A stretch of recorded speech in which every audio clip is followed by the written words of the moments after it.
enough.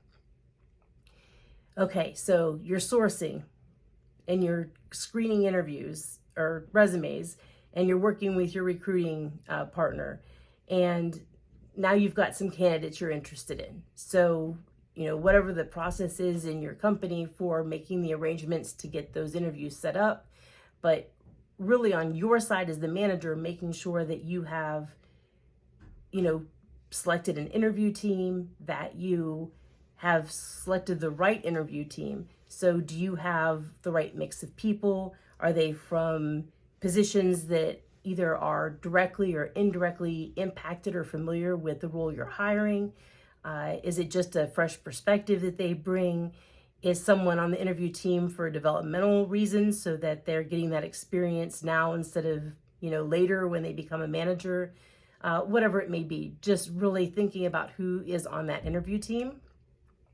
I would tell you that if you have to have a candidate sit through more than 6 people for any one job, then you've probably got too much going on.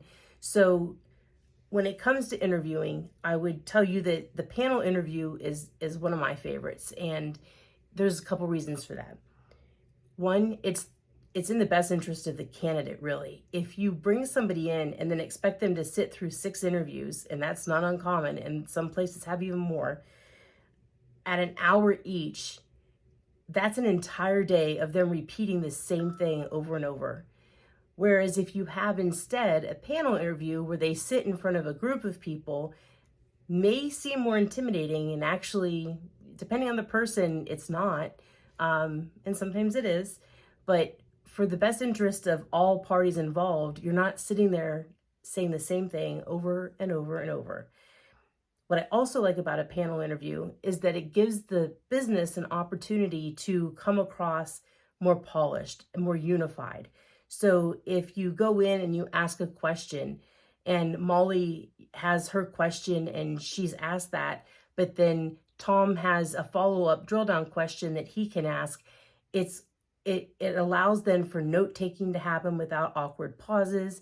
It also keeps the conversation rolling and also allows us to dig deeper to make sure we're understanding, the depth of the candidate and not just the breadth.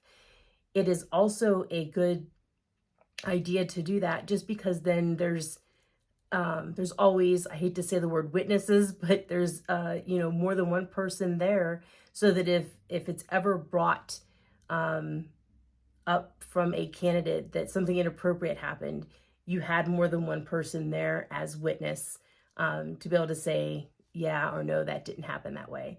So another good reason why maybe just to double up or more.